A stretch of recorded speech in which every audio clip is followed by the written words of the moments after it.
मंगलम विद्वान वीर मंगलम गौतम धनी मंगलम कुंडारी जैन धर्मस्तु मंगलम सर्वमंगल मांगल्यम सर्वकल्याणकारकम प्रदानम सर्वधर्माणां जैनं जयतु शाश्वतं जैनं जयतु शाश्वतं सर्वव्यापैकचिद्रूप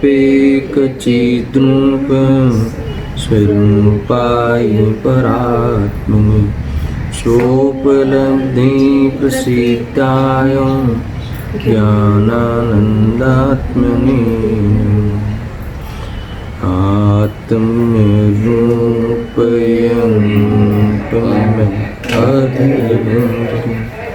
याहि रखे भवसिन्धुतरो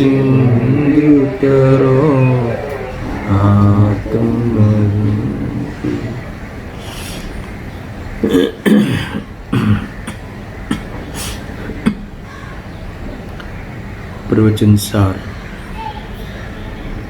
ज्ञान तत्व प्रज्ञापन महाधिकार, इसके पेटाधिकार शुद्धोपयोग अधिकार का प्रारंभ हमने किया है। इसमें कल गाथा 13 और 14 की संक्षिप्त सार रूप से यहाँ चर्चा हुई थी। आचार्य देव ने कहा कि 13वीं गाथा में शुद्धोपयोग का जो फल है उस फल की प्रशंसा की। कुछ विशेषणों के द्वारा वह शुद्धोपयोग से निष्पन्न हुए जो आत्माओं का यानी अरिहंत सिद्ध भगवंतों का जो सुख है वो सुख का स्वरूप बताया। विशेषण के द्वारा विशेष महिमा करी और इसके तुरंत बाद 14 गाथा में इस सुख का जो उपाय है, कारण है, ऐसे शुद्धोपयोग का स्वरूप स्पष्ट किया।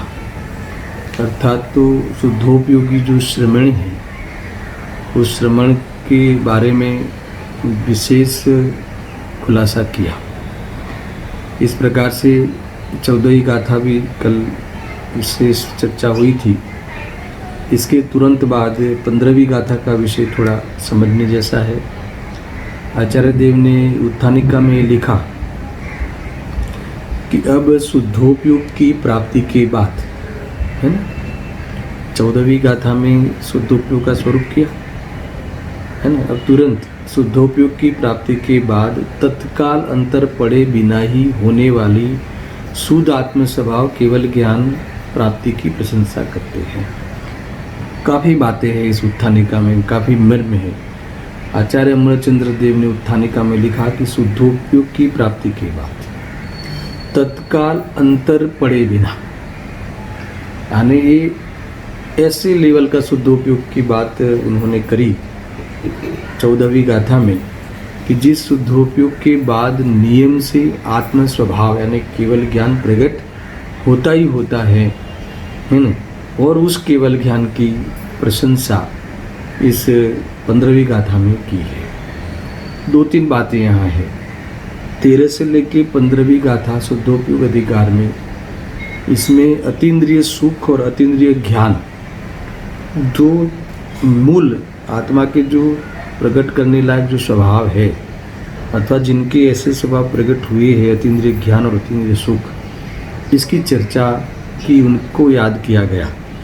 इससे आगामी जो पेटाधिकार है, ज्ञान अधिकार और सुख अधिकार, उसके बीज यहाँ पड़े हैं अथवा उसका संकेत यहाँ हो गया। एक तो ये मूल बातें आई और ये जो मूल्य सैद्धांतिक जो चर्चाएं होती हैं कि शुद्धोपयोग की प्राप्ति के बाद तत्काल ही तो कहाँ से चला ये मोक्ष मार्ग, चतुर्थ गुण स्थान से चला एक मोक्ष मार्ग। यानी सबसे पहले वो शुभाशुभ भाव, पाप पुण्य के भावों में से उपादेय बुद्धि छूट गई, यानी स्वभाव में उपादेय बुद्धि हुई तो ये चतुर्गुण स्थान हुआ। इसके बाद विशेष पुरुषार्थ से जो स्थूल पाप का अभाव हुआ तो पंचम गुण स्थान के लायक पुरुषार्थ हुआ, है ना। उसके बाद मुनि जीवन में संपूर्ण पाप भाव छूट गया। समझ में आया ना, संपूर्ण पाप छूट जाना ही मुनि जीवन है। और 3 चौकड़ी कषाय के अभाव वाली वितरागता प्रकट हो गई। तो ये 6ठे 7वें गुण स्थान वाले मुनिराज हुई।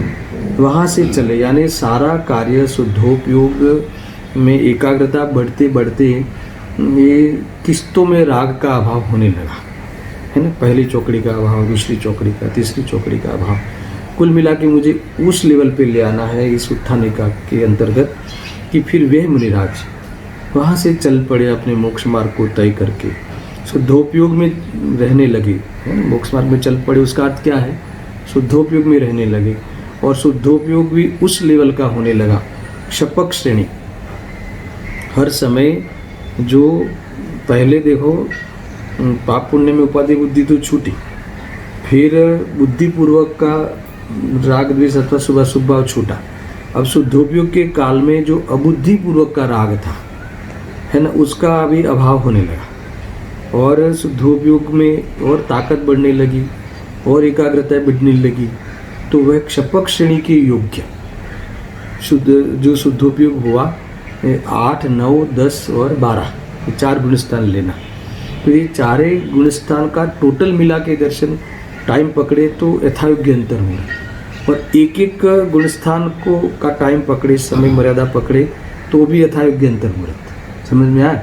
यानी यथायोग्य अंतर मुहूर्त का अर्थ है कि यानी पूरा मुहूर्त भी नहीं, ये सारा काम जो क्षपक श्रेणी वाला आरोहण जो होता है, मुनिराज जो शुद्धोपयोग में चलते हैं, उसमें रहते हैं, विशेष पुरुषार्थ करते हैं, तो अर्हंत दशा आने में ये अंतर मुहूर्त का खेल है। यानी पूरी 48 मिनट भी नहीं लेते हैं, एक मुहूर्त में 48 मिनट होती है। और एक समय कम, फिर उस 48 मिनट के जितने भेद पड़े वो सब अंतर मुहूर्त, उसमें यथायोग्य अंतर मुहूर्त में सारा कार्य संपन्न होता है। मुझे ये बताना है। देखो पुरुषार्थ चले तो फिर कोई बात नहीं रखी जाती वहाँ पे, बस वो चलता है। फिर बाहर में क्या उदय है और कौन सा कौन उपसर्ग है और क्या है, कुछ नहीं चलता वो, उसका यहाँ चलता नहीं मोक्ष मार्ग में। एक बार जब पुरुषार्थ चल पड़े तो चल पड़े, मुझे ये बताना है ना। तो ये बता रहा था मैं कि और आचार्य जयसेन देव ने यहाँ जो ये शुक्ल ध्यान के जो 2 पहले पाए हैं, है ना, अर्थात ध्यान का वो लेवल शुक्ल ध्यान वाला जो पुरुषार्थ है, जो है ना, 2 पहले पाए का नाम भी यहाँ है कि एक पृथकत्व वितर्क विचार वाला और दूसरा एकत्व वितर्क अविचार वाला। ये 2 प्रकार का जो ध्यान है, यानी पहले नंबर का पाया पृथकत्व विचार वाला जो ध्यान है वह 8वें से लेके 10वें गुण स्थान तक होता है। और फिर जो दूसरे नंबर का जो है वो 12वें गुण स्थान में होता है। जबरदस्त बात है, 12वें गुण स्थान में एकत्व वितर्क अविचार वाला जो शुक्ल ध्यान वाला वो है। यानी ये इस लेवल का ध्यान है कि राग द्वेष रहित पदार्थों में संक्रांति करता है, ज्ञान संक्रमण करता है ना, पदार्थों में संक्रमण करता हुआ भी राग द्वेष नहीं करता। ऐसा जो शुद्धोपयोग है, ऐसा जो ध्यान का व्यवसाय है, वह 12वें गुण स्थान यहाँ जो कहा है कि 12वें गुण स्थान में आते ही जो यथायोग्य अंतर मुहूर्त में वह बाकी की जो 3 कर्म है, मोहनीय कर्म का तो अभाव हो गया 12वें गुण स्थान में, बाकी के जो 3 कर्म है घाती, उसका अभाव करके वे मुनिराज अर्हंत अवस्था को प्राप्त होते हैं, अनंत चतुष्टय की प्राप्ति कर लेते हैं। ज्ञान की मुख्यता से यहाँ लिया है शुद्ध आत्म स्वभाव, यानी वो केवल ज्ञान की पर्याय यानी स्वभाव पर्याय को प्राप्त हमारे मुनिराज हो जाते हैं। अर्हंत भगवान बनते हुए वह मुनिराज को केवल ज्ञान प्रकट हो जाता है, यानी पूर्ण रूप से वे अतीन्द्रिय ज्ञान, निरावलंबी ज्ञान, इंद्रियों के अवलंबन बिना का ज्ञान, जीवन मुक्त हो जाते हैं वो मुनिराज। यानी इंद्रियों का अवलंबन भी वहाँ ज्ञान के व्यवसाय में नहीं रहता और अपूर्णता ज्ञान में भी नहीं रहती। सारे गुणों में, अनुजीवी गुणों में अनंतता आ जाती हैं। और जो 12वें गुण स्थान में जो पूर्ण सुख प्राप्त हुआ था वह भी अनंत सुख हो जाता है अथवा सुख में भी अनंतता आ जाती है। कुल मिला के डीडलिटी की जो यहाँ उत्थानिका लिखी है आचार्य अमरचंद्र देव ने, इसमें इतनी बातें पड़ी है। देखो, अब शुद्धोपयोग की प्राप्ति के बाद उसका फल आया ना, एक तो सुख आ गया, 12वें गुणस्थान में सुख आ गया, फिर दूसरा फल कौन सा आएगा? ज्ञान, केवल ज्ञान। ये यहाँ कह रहे तत्काल अंतर पड़े बिना ख्याल में आया ना, तुरंत अंतर्वृत, वही अंतर्वृत काल में तो सारा 12वें गुणस्थान में ज़्यादा नहीं रहते। मैंने अभी भी कहा कि 7वें से लेके 12वें गुणस्थान, 7, 8, 9, 10, यानी 7वें के बाद श्रेणी चढ़ना 8वें में प्रारंभ होता है, यानी 8, 9, 10 और 12 चारे गुणस्थानों का टोटल समय भी यथायोग्य अंतर्मुहूर्त, और 12वें गुणस्थान का भी समय यथायोग्य अंतर्मुहूर्त। इसलिए यहाँ लिखा अंतर पड़े बिना तत्काल, जैसे श्रेणी चढ़ी तो इतना समय नहीं लगता, अंतर्मुहूर्त काल में अंतर पड़े बिना फिर 6वें में आते नहीं, शुभ उपयोग में आते नहीं, वह शुद्धोपयोग में ऐसे रह गए, ऐसा एकाग्र हो गए कि उसका फल केवल ज्ञान लेकर वो शुक्ल ध्यान के 3रे पाये में पहुंच गए। समझ में आया कि नहीं? गजब की बात है भाई, देखो, है ना। इस प्रकार से यहाँ अब इस गाथा में वह जो केवल ज्ञान, अतीन्द्रिय ज्ञान प्राप्त हुआ, उस ज्ञान की प्रशंसा यहाँ करते हैं। और मूल बात यह है कि ऐसे शुद्धोपयोगी जीव ज्ञो के पार को पा लेते हैं, है ना। ये बात इस 15वीं गाथा में कही, ज्ञो के, या लिखा ज्ञो के पार को पा लेते हैं, यानी सारे ज्ञो का जानने में अंत आ जाता है। इसका अर्थ केवल ज्ञान हो गया, ऐसा लिखा है, सारे ज्ञो का अंत आ जाता है, यानी कोई भी ज्ञेय जाने बिना बाकी नहीं रहता, और किसी भी ज्ञेय की पर्याय भी जाने बिना बाकी नहीं रहती। ऐसा स्वभाव ज्ञान, अर्थात ऐसा आत्म स्वभाव, शुद्ध आत्म स्वभाव, परिपूर्ण केवल ज्ञान, परिपूर्ण ज्ञान प्रकट हो जाता है।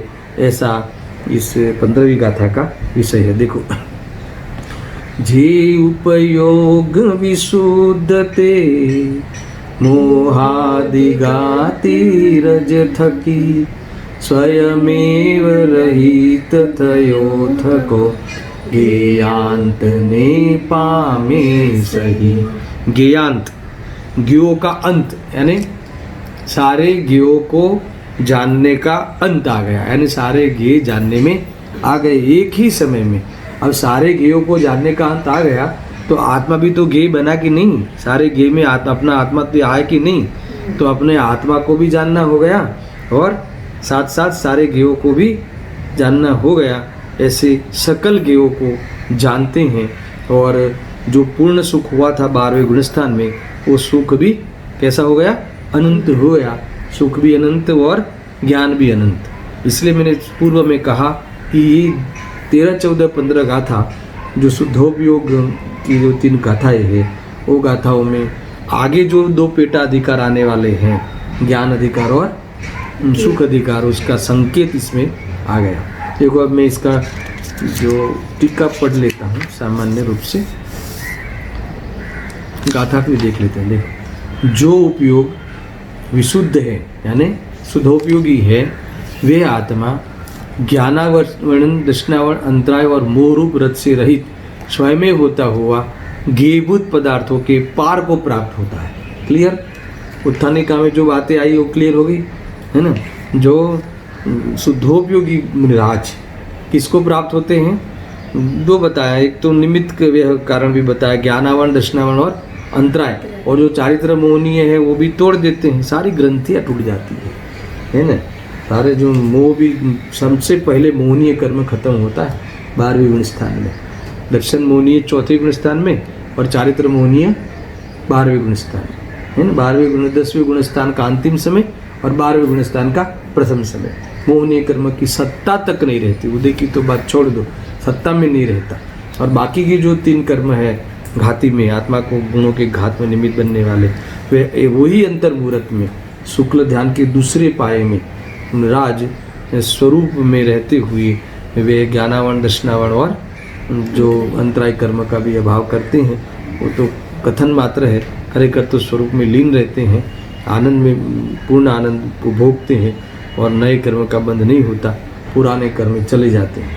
तो इसको कहा जाता है कि इन्होंने कर्मों का अभाव किया। ये बात है।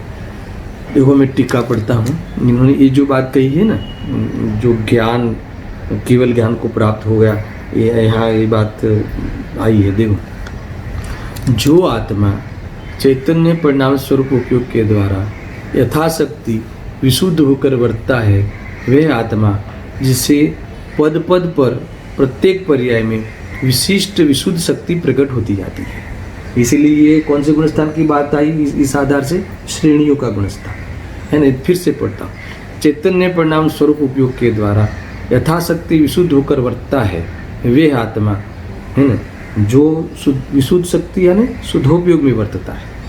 स्वभाव की दृष्टि होगी, परद्रव्य प्रभाव से भिन्न अपने आत्मा की चैतन्य स्वभाव की दृष्टि होगी। दृष्टि होने के बाद जो रागादि की दृष्टि छूट गई और उसके बाद आसक्ति भी छूटने लगी, मुनि दशा आ गई। और वो मुनि दशा में निरंतर उपयोग की विशुद्धि बढ़ती जाती है। विशुद्धि यानी शुद्धता। यहाँ विशुद्धि शुभ के अर्थ में नहीं लेना है। कहीं कहीं विशुद्धता को शुभ के अर्थ में भी लेते हैं, शुद्ध के अर्थ में भी लेते हैं। मैंने पहले कह दिया था ये प्रवचन सार चालू करने से पहले। यहाँ कौन से अर्थ में ले रहे हैं? शुद्धता के अर्थ में, वितरागता के अर्थ में। साम्य भाव जो प्राप्त हुए हैं वह वितरागता बढ़ती जाती है, शुद्धि की वृद्धि होती जाती है निरंतर। ये श्रेणियों की बात है, श्रेणियों की गुणस्थान की बात। पद पद पर यानी पर्याय पर्याय। ऐसा नहीं कि अभी अंतर्मुहूर्त काल में शुद्धोपयोग हो गया, फिर वापस अंतर्मुहूर्त काल में कमजोरी आ गई। वो कौन सा गुणस्थान था? छठा सातवां। वहाँ से तो अब वो पड़ाव से आगे बढ़ गए मुनिराज। बहुत बड़ी बात है ये, है ना। ऐसा कहते कहते मुझे वो मुनिराज का पद के बारे में इतना ही महिमा आती है, ऐसा समझ लो कि मुख में पानी आ जावे कि ये ऐसे पद को हमें स्वीकार करना चाहिए, अर्थात धारण करना चाहिए, है ना। देखो दक्षिण, ये जीवन में ना मुनि बनकर मोक्ष जाने के लिए मिला है। हमारे हाथ में पीछे कमंडल शोभा देती है। ये जो हम ऑफिस जाते हैं, ऑफिस की बैग हाथ में रहती है, एक हाथ में बोतल रहती है, तो ये कोई आत्मा का अच्छा सीन नहीं है ना। जो लास्ट सीन क्या होना चाहिए हमारा? जीवन का लास्ट सीन निर्ग्रंथ दशा है ना, और हाथ में पीछे कमंडल लेते हुए दसों दिशाओं में स्वाधीन बन के विचरमान करे। और फिर वास्तव में तो उस विकल्प से भी शांत हो जाके साम्य भाव धारण तो किया ही है, और उस साम्य भाव का वो लेवल ले आवे कि पूर्ण वितरागता प्रकट हो जाए, विश्राम को प्राप्त हो। ये जो बाह्य विकल्प है, शुभाशुभ विकल्प है, वो अशांत जीवन है ना। जो गुरुदेव से तो ये कहते कि खावानो पीवानो व्यापारनो दाल भात साग रोटला है ना, ये तो सब अशांत भाव है ही उस विकल्प। तो मगर मुझे आत्मा प्राप्त करना है, मुझे मुनि बनना है, मुझे रत्नत्रय की प्राप्ति करनी है, और इसके लिए किए जाने वाले 7 तत्वों संबंधी विकल्प, ये भी अशांत जीवन है, शांत जीवन नहीं है। शांत जीवन तो आत्मदृष्टि पूर्वक उस शुद्धात्मा जो आश्रम है उसमें उपयोग को लीन करना, विश्राम को प्राप्त होना, परमाणु मात्र की भी अधीनता में, शास्त्र की भी अधीनता में। देखो 7 शेष गुण उनकी कैसे होते है ना। 5 महाव्रत, 5 समिति, 5 इंद्रिय विजय, 6 आवश्यक, 7 शेष गुण, बाह्य जीवन है, उसमें 3 गुप्ती आ गई समझते है ना। ये 28 मूल गुण जो है ना, इससे बाह्य जीवन होता है, पवित्र जीवन होता है।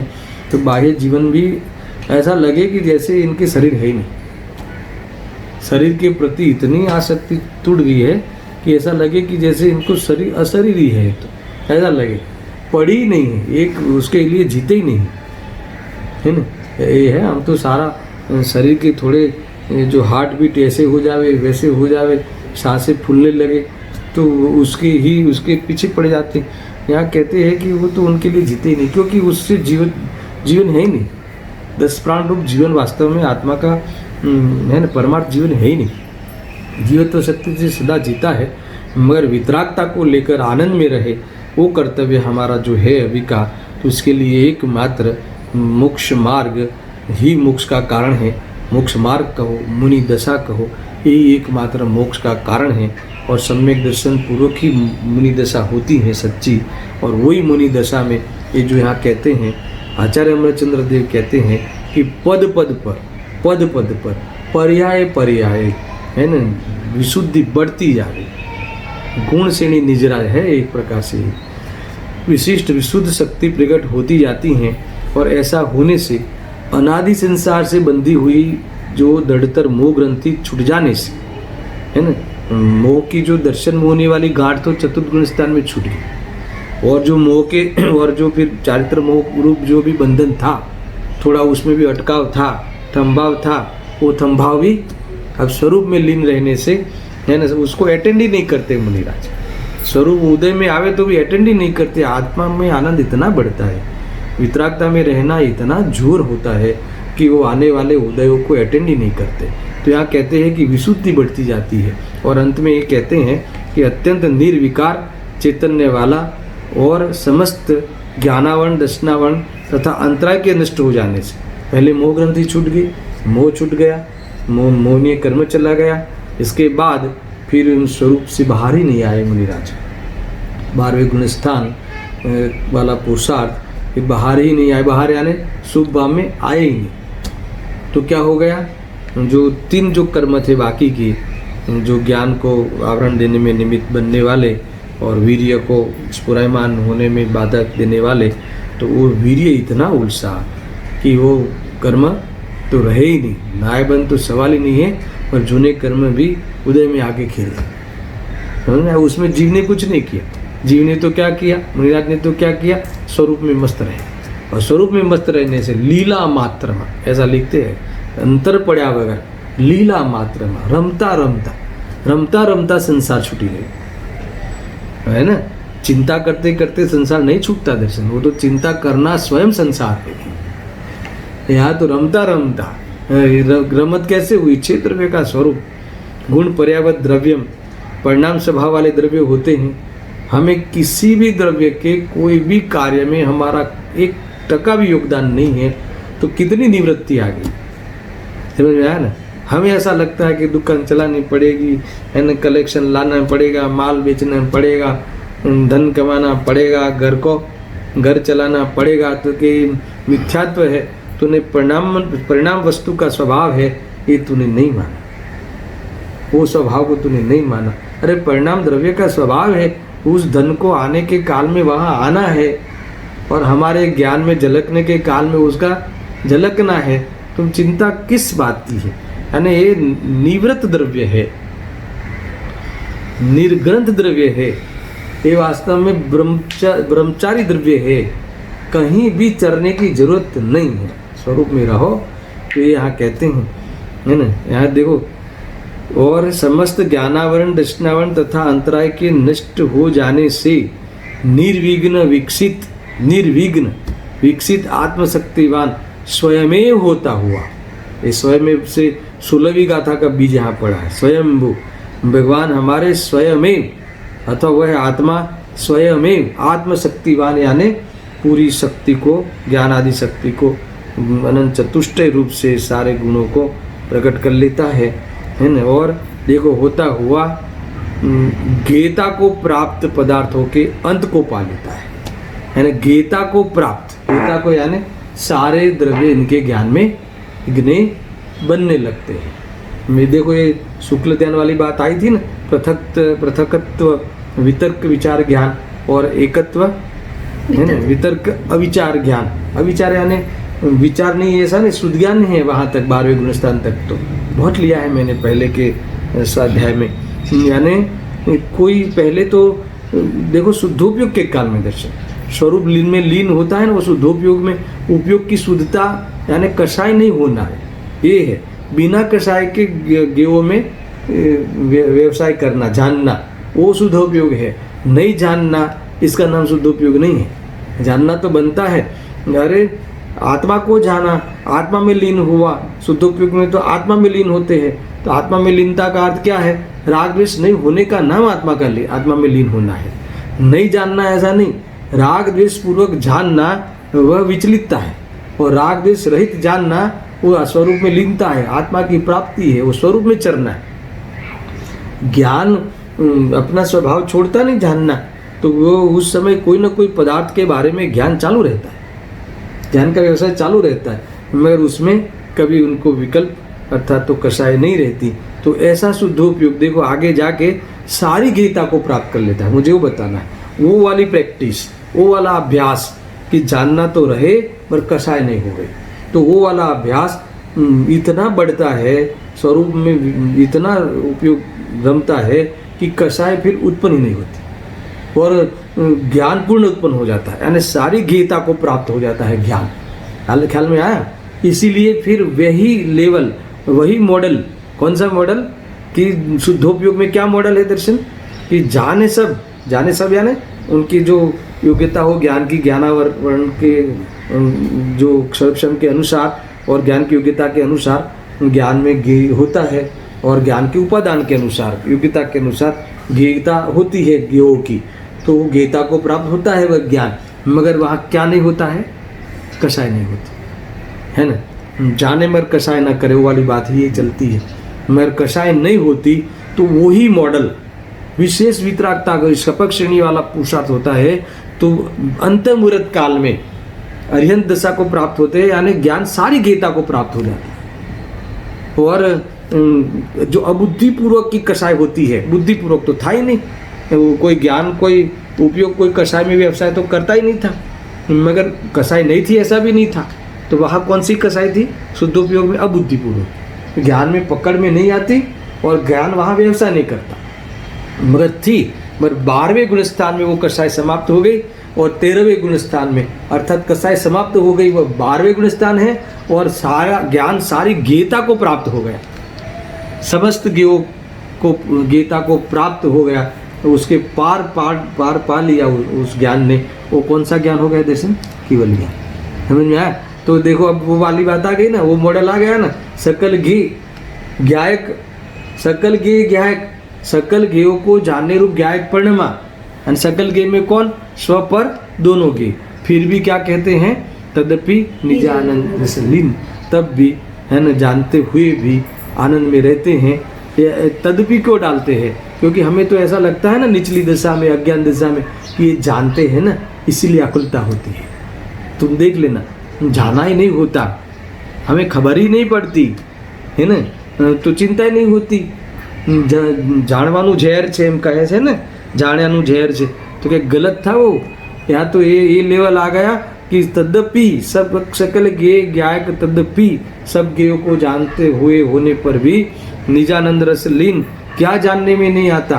वो जो अपनी अज्ञान अवस्था में थे, जब हरिहरन परमात्मा, वो जो भी भगवान महावीर का जीव हो, तो जो अवस्था में थे उस अवस्था का भी ज्ञान होता है ना, सारी चीज़ का ज्ञान होता है। वो पूर्व के माँ बाप जो थे उनका भी ज्ञान होता है, मगर उनको कोई राग द्वेष होता नहीं। तदपि निजानंद रसलीन, राग द्वेष नहीं होना बहुत बड़ी बात है, और राग द्वेष मेरा स्वभाव नहीं है, उसकी पूर्ति करना ये सबसे बड़ी बेईमानी है। क्या करना? राग द्वेष की पूर्ति में जीवन लगा देना और उपादेय बुद्धि पूर्वक लगा देना, इससे बड़ी बेईमानी जीव की और कोई नहीं है। इसीलिए जाग जाओ और ये काम हमें करने जैसा है। देखो, और जो ढाई लिटी में इतनी बड़ी बात खोल दी है, वो केवल ज्ञान की प्रशंसा करते हैं यानी उसकी महिमा करते हैं, प्रकट करने के लिए है ना, अपना अधिकार जताने के लिए प्रेरित करते हैं। इतनी बातें ख्याल में आई? ऐसा है। देखो, यहाँ कहा है कि आत्मा ज्ञान स्वभाव है ना, और ज्ञान ज्ञेय प्रमाण है, इसीलिए समस्त ज्ञेयों के भीतर प्रवेश को प्राप्त ज्ञान जिसका स्वभाव है, ऐसे आत्मा को आत्मा शुद्धोपयोग के ही प्रसाद से प्राप्त करता है। ख्याल में आए? आगे आने वाली है ज्ञान तत्व प्रज्ञापन में, ज्ञान अधिकार में ये बात आने वाली है। आत्मा ज्ञान स्वभावी है और ज्ञान अथवा आत्मा ज्ञान प्रमाण है और ज्ञान ज्ञेय प्रमाण है और ज्ञेय लोकालोक प्रमाण है। इसलिए आत्मा सर्वगत है। सर्वगत यानी सर्व को जानता है, गत यानी गमन करता है, ऐसा नहीं है ना। ज्ञेयों में गए बिना, ज्ञेयों का ज्ञान में घुसे बिना, ज्ञान को ज्ञान में रहकर ज्ञेयों सब ज्ञेयों को, सर्व को, उनकी सब पर्यायों को त्रिकालवर्ती पर्याय सहित युगपद है ना, विशद, समझ में आया ना, पृथक पृथक जानता है और मजे में भी रहता है। ऐसा कौन है? केवली भगवान, हमारे रंत भगवान, हमारे सिद्ध भगवान, है ना। इस प्रकार से है ये बातें आई, देखो है ना, यही बातें कही हैं कि आत्मा कैसा है, ज्ञान स्वभाव है। और ये टीका का दूसरा पैराग्राफ है। और ज्ञान ज्ञेय प्रमाण है, इसीलिए समस्त ज्ञेयों के भीतर प्रवेश को प्राप्त। ये कैसा ज्ञेयों के भीतर, है ना। ज्ञेय देखो, ये स्वच्छता की इतनी महिमा करते हैं कि जैसे ज्ञेय ज्ञान में घुस गए हो, घुसी गया हुआ, है ना। ऐसा लगे जैसे हमारी दर्पण की क्लैरिटी हो, तो हमें कैसा लगता है कि जैसे हमारा चेहरा दर्पण में घुस गया हो, ऐसा लगता है ना। ऐसे ज्ञान की क्लैरिटी ऐसी है कि सारे ज्ञेय इसमें घुस गए हो, इसके भीतर आ गए हो। ऐसा ज्ञान पर्याय स्वभाव अथवा तो जो केवल ज्ञान स्वभाव पर्याय इनकी प्रकट हो जाती है, ऐसा इसमें कहा है। अब सुनना, इसमें एक शब्द पढ़ा है दर्शन, ये कहा ना कि स्वयं होता हुआ, ये स्वयं होता है। खाली ये तो निमित्त को याद कराया कि ज्ञानावरण, दर्शनावरण और नहीं वो अंतराल, ये तीनों का अभाव हो जाता है, इसलिए केवल ज्ञान प्रकट हो जाता है। ऐसा मोह नहीं तो पहले ही गया, है ना। तो ये कोई कर्म के कारण नहीं हुआ, कर्म की मेहरबानी नहीं हुई, स्वयंभू हुआ है। ऐसा इस 16वीं गाथा की चर्चा भी मैं प्रारंभ करता हूँ, है ना। बहुत बड़ी गाथा है, इस भावार्थ भी बहुत बड़ा है और बहुत इम्पोर्टेंट गाथा है। पढ़ते हैं जितना संभव है, आज पूरा हो जाए तो देखते हैं। देखो, अब शुद्धोपयोग से होने वाली शुद्धात्म स्वभाव की प्राप्ति, है ना। शुद्धोपयोग क्या है दर्शन? उपाय। और उससे प्राप्ति क्या हुई? शुद्धात्म स्वभाव, यानी कौन सा स्वभाव? केवल ज्ञान स्वभाव। केवल ज्ञान प्रकट हो गया, प्राप्ति हो गई। प्राप्ति अन्य कारकों से निरपेक्ष, यानी स्वतंत्र होने से अत्यंत आत्माधीन है, लेस मात्रा भी पराधीन नहीं है, यह प्रकट करते हैं। यह बात इसमें आई है, यानी जो भगवान हमारे अरिहंत परमात्मा अर्थात वह आत्मा परमात्मा बन गया, अनंत चतुष्टय की प्राप्ति कर ली, अर्थात तो केवल ज्ञान को मुख्य करके कहो, केवल ज्ञान अतीन्द्रिय ज्ञान प्रकट कर लिया। तो ये प्रकट कर लिया तो वो स्वयं में उस प्रकट किया है, इसलिए कैसे है? वो स्वयंभू है ना। स्वयं उसके स्वामी है, वो स्वयंभू है ना। ये इनको ये बातें यहाँ आई हैं। देखो, जो गाथा में, मूल गाथा में कितनी चर्चा है और दोनों आचार्यों ने टीका में किस बात की चर्चा की है, वो पहले थोड़ा सा देख लेते हैं। देखो, इस प्रकार वे आत्मा, इस प्रकार यानी शुद्धोपयोग के द्वारा, है ना, शुद्धोपयोग के प्रसाद से, ऐसा पुरुषार्थ से, प्रसाद से प्राप्त करने से, इस प्रकार वे आत्मा, कौन? जो शुद्धोपयोग को प्राप्त हुआ था, वे आत्मा स्वभाव को प्राप्त, स्वभाव को प्राप्त, उसके फल में क्या है? स्वभाव को प्राप्त कर लिया। कौन सा स्वभाव है? मति सूत अवधि मन पर्याय वह विभाव रूप ज्ञान है। क्या कहा? मति सूत अवधि मन पर्याय सम्यक हो तो भी वह स्वभाव नहीं है, अपूर्णता होने से वह विभाव के खाते में जाएगा। और केवल ज्ञान स्वभाव, पूर्ण ज्ञान, है ना, अनंत ज्ञान। देखो, स्वभाव को प्राप्त सर्वज्ञ और सर्व लोक के अधिपतियों से पूजित, है ना। सर्वलोक से पूजित नहीं कहा, अधिपतियों से पूजित कहा। 100 इंद्रों के द्वारा पूज्य है ना। अधिपति आ गए तो बाकी के लोग तो इसमें आ ही गए ना। जिस देश का राजा, पहले कहा था ना, भगवान को नमता हो, है ना, उनको स्वीकार करता हो, समर्पित है, तो प्रजा उनके समर्पित है ऐसा मान ही लेना चाहिए, यानी इसलिए यहाँ कहा सर्व यानी 3 लोक के अधिपतियों से पूजित, स्वयं हुआ होने से स्वयंभू है, ऐसा जिनेंद्र भगवान ने कहा है। मुझे इतना बताना था कि जो मूल गाथा में तो इतना ही कहा है, मगर जो टीका में कारकों की चर्चा की है, 6 कारकों की चर्चा की है ना, दोनों आचार्यों ने, आचार्य अमृतचंद्र देव ने भी और आचार्य जयसेन देव ने भी अपने टीका में ये बात कही कि जो अभिन्न षटकारक यानी निश्चय कारक से संपन्न यह केवल ज्ञान को प्राप्त सर्वज्ञ भगवान स्वयंभू है। क्या कहा? कारकों की चर्चा आई है। देखो, मैं बात उठाता हूँ, बहुत शांति से सुनना, है ना, है बहुत सरल है। मगर ये षटकारक वाला जो है ना, कर्ता कर्म अधिकार में मैंने कई बार कहा है, कर्ता कर्म अधिकार में जो मीमांसा हो इसमें षटकारक से एक प्रक्रिया संपन्न होती है, अपने अभिन्न षटकारक। इसलिए पहले कहा अभिन्न षटकारक यानी निश्चय षटकारक, और वह वैसे षटकारक से संपन्न यह जो केवल ज्ञान को प्राप्त हमारे हरिंद भगवान स्वयंभू है। और आगे ये भी कहते हैं, तो ये दोनों आचार्यों ने निश्चय षटकारक की बात छेड़ी है, मगर भावात्कार ने तो व्यवहार षटकारक की बात कही। और क्या कहा कि व्यवहार जो षटकारक है, निमित्त कारण है, वह जो व्यवहार षटकारक के रूप में वह तो अकिंचित करे है, यहाँ कहा है।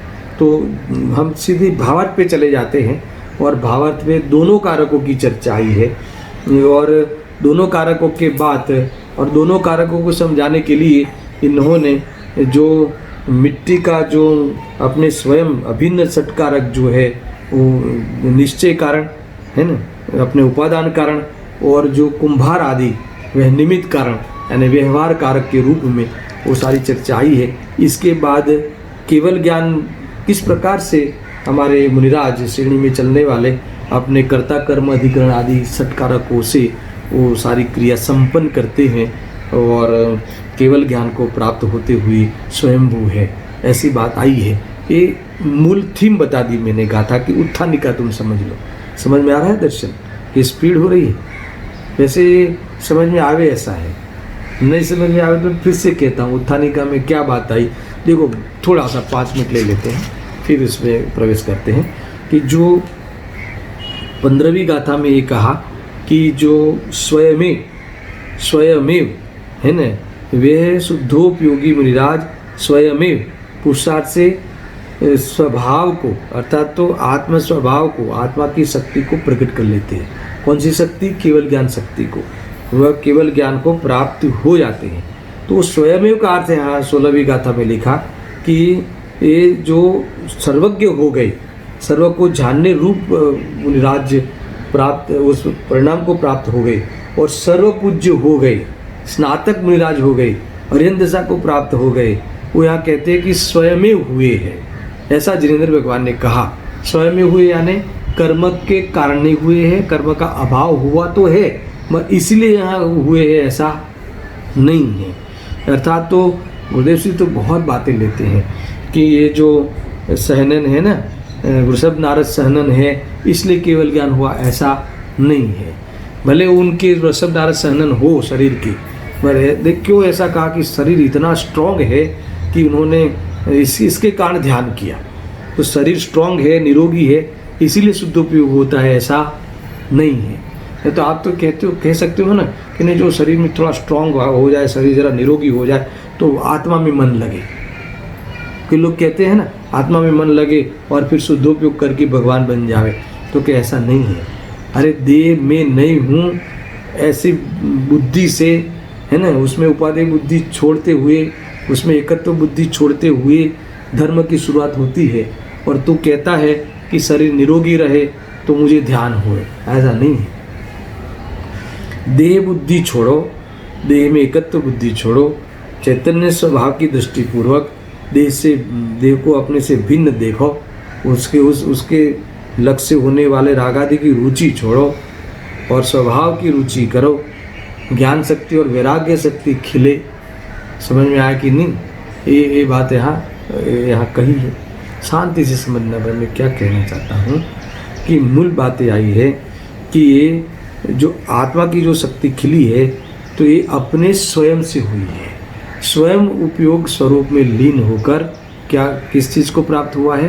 केवल ज्ञान को प्राप्त हुआ है। यहाँ कोई ज्ञानावर्णीय कर्म का क्षय हुआ अर्थात तो 4 घाती कर्म क्षय हुए हैं, वहाँ उस काल में वो बात पक्की है, पर उसके कारण केवल ज्ञान हुआ ऐसा नहीं है। और इसको बताने के लिए आचार्य देव ने यहाँ कारकों की चर्चा की है। कारक की प्रक्रिया व स्वाधीन प्रक्रिया यानी इसकी चर्चा टीका में दोनों आचार्य ने की है। मगर एक बात ध्यान में रखें, यहाँ अभिन्न कारक यानी निश्चय कारक, स्वयं का कर्ता कर्म करण अधिकरण संप्रदान अपादान की चर्चा, वो शक्तियाँ है आत्मा की, और वो शक्तियों की व्यक्ति होती है स्वभाव को, है ना, परमन स्वभाव वाला आत्मा है। वेद ज्ञान के बल से स्वयं उस रूप परिणमता है। केवल ज्ञान स्वयं उस कर्म को प्राप्त होता है और स्वयं अपने साधकतम साधन परिणमन स्वभाव के द्वारा इस कार्य को संपन्न करता है और स्वयं वह अपने केवल ज्ञान को दान दे, केवल ज्ञान स्वयं आत्मा को ही दान देता हुआ आत्मा ही संप्रदान है। ये सारी बातें आएगी और स्वयं अपने अपूर्ण पर्याय का अभाव करके पूर्ण पर्याय को प्राप्त होता हुआ और द्रव्य तरीके कायम रहते हुए उपादान अर्थात अपादान से ही यह केवल ज्ञान प्राप्त होते हुए आत्मा ही अपादान है और आत्मा के आश्रय से ही ये अधिकार में ही उसका आधार में ही केवल ज्ञान प्राप्त हुआ है, इसलिए आत्मा ही अधिकरण है।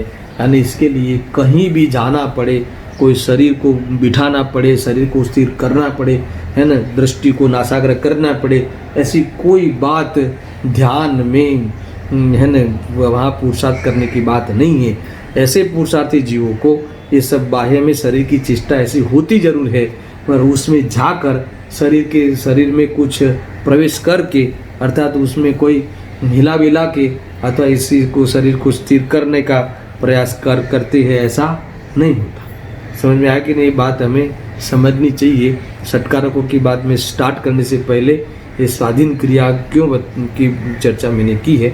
इसमें भावार्थ में पहले पैराग्राफ में वो जो कारकों की परिभाषा कह दी है, मैं उस परिभाषा को आज छेड़ता हूँ और इसके बाद जो ये कारक यानी कौन, कारण, कार्य होने का कारण। तो कार्य होने का कारण हमने तो बहुत 5 समवाय को भी देखा है ना। निमित्त उपादान की चिट्ठी में भी उपादान कारण से कार्य होता है, नित्य शक्ति से कार्य होता है, निमित्त से नहीं होता। 2 भिन्न द्रव्यों में भी निमित्त उपादान वाली चर्चा हुई। अपने खुद के द्रव्य में 2 गुणों की पर्याय के बीच में भी निमित्त उपादान की बात आई, है ना। वो सारा कर्ता कर्म के अंतर्गत सारी चर्चाएं अपेक्षित होती है, पर यहाँ कारकों की चर्चा ऑटोमेटिक आई है। विशेष कोई विषय को खोलने का मेरा परिणाम नहीं है, पर आचार्य ने जितनी बातें कही है ये स्वयं भू, है ना, स्वयं भू। और ये तो आगे तो ये कहने वाले हैं कि ये जो हमें जो होता है ना रागादि पर्याय, वो भी वास्तव में अपने षटकारक से होती है। ये सारी बातें यहाँ करने वाले हैं। कुल मिला के मूल बातें है कि सुनना कि यह आत्मा जो है वह आत्मा स्वभाव से तो कैसा है, भगवान है ही, परंतु पर्याय में भी भगवान स्वयं ही बनता है ना। भगवान स्वयं ही है ना, ये बातें हैं।